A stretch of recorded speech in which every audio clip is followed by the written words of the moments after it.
Bagamat hindi pa nagiging impresibo ang Gilas Pilipinas sa torneo, hindi pa sila nakakaranas ng pagkatalo. Ang kanilang gumagandang momentum ang kinakailangan nila kontra sa malakas na kalaban na Chinese Taipei. Well, Chinese Taipei is an up-and-coming team. They actually finished in second place in the Jones Cup behind Iran. You know, Taipei has always been a team that has played us tough. You know, I think in a lot of ways they play similar to our national team with their outside shooting, with their big guys being able to play inside and out. So we were really expecting a tough game. I knew they were going to give us problems, mainly because I felt their naturalized player would match up well with Marcus Doughted, and they did. Ang paglaban sa Chinese Taipei ay naging mas makabuluhan dahil na rin sa sigalot pampolitikal na naranasan ng Pilipinas at ng Taiwan kamakailan lang. Nag-heighten yung tension between the two countries pagkatapos magkaroon ng shooting incident yung isang miyembro ng Philippine Coast Guard kontra sa isang Taiwanese fisherman. Na murder o kaso ng sadyang pagpatay ang nangyaring pamamaril sa Taiwanese fisherman sa May Batanes noong Balot ng takot at pangamba ngayon ang maraming OFW sa Taiwan. Sa kabila nga ng pahayag ng NECO na humupa ng galit ng mga Taiwanese sa mga Pinoy dito, natatakot pa rin na ilang kababayan natin. We appeal for sobriety on this unfortunate incident. Nauna talagang naubos yung ticket ng game na yun because everybody wanted a piece of that game. Dahil ang balita nga natin pati mga OFW natin inaapi doon sa Taiwan noong mga panahon na yan.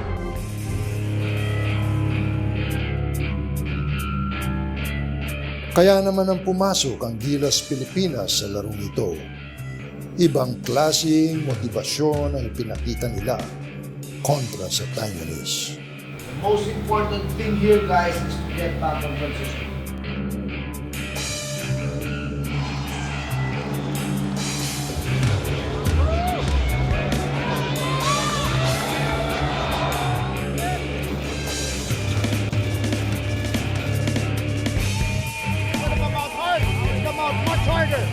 Here we go, Puso! Laban Pilipinas! Puso!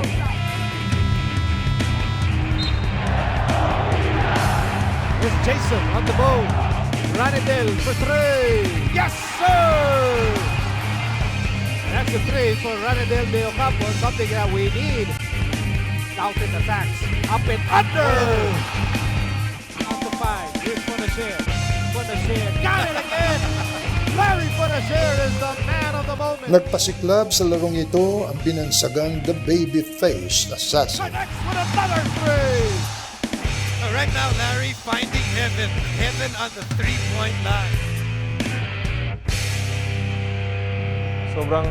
Sobrang sarap lang ng feeling kasi parang tinutulak ka ng crowd. Yung lahat ng sigaw nila, lahat ng cheer nila para sa'yo. Ibang klase yung feeling. Parang kahit ano pwede mong magawa sa loob ng court. Ganong klase yung epekto ng crowd sa amin. Kaya nung laro na yun, medyo relax lang ako and sumasakay lang ako sa wave ng emotions nila. Pero kahit anumang motibasyon ang pinakita ng Gilas, tila hinigitin pa ito ng kakaibang shooting ng Chinese Taipei. Oh my God, it off the glass! Chinese Taipei, Cheng Wenting on the move. And he scores and the lead is back with Chinese Taipei. Here's Lin for three and he got it. Meantime, here's that nice dish. Quincy Davis with a slam dunk. At sa huli, nanakaw ang pagkapanalo mula sa Gilas. Pass, here's Lou firing away and he got it.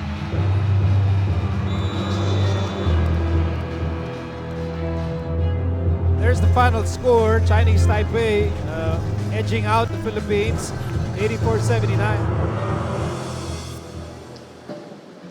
There's really no words to say. You just gotta start from here and get ready for the next round. Well, masakit.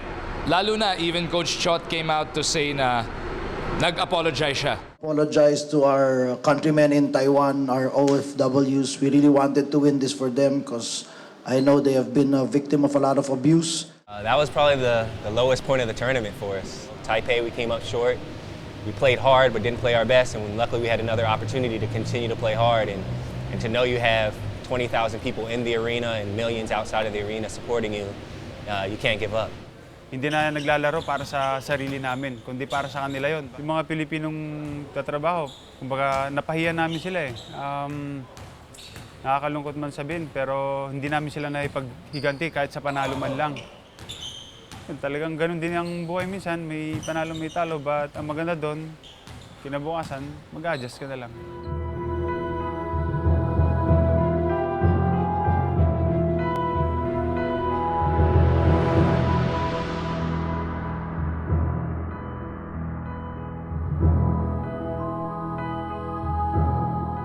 Sa pagkatalong ito, muling nagsilabasan ang mga duda kung kaya nga ba nilang magtagumpay sa torneo nito.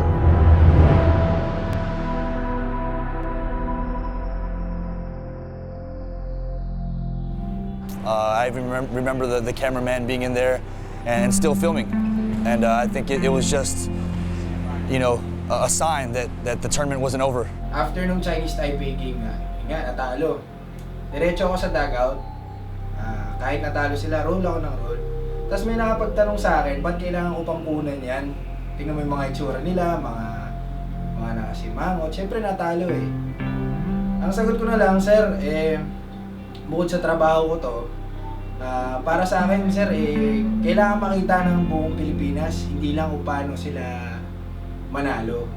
Kailangan makita rin ng buong bansa kung paano sila matalo at kung paano sila babangon. Yun, perfect example na sinabi ni Jimmy na kahit cameraman yun na nandun, kahit hindi namin kasama sa mga trainings namin, kumbaga kay Jimmy is one of the example lang na sila nga hindi gumigive up, tayo pa, di ba? Gigive up tayo.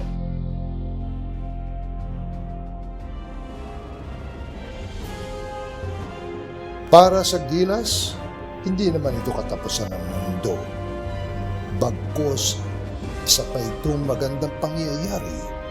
Dahil sa maagang pagkatalong ito, may leksyon silang mapupulot para mas galingan pa nila ang kanilang kampanya.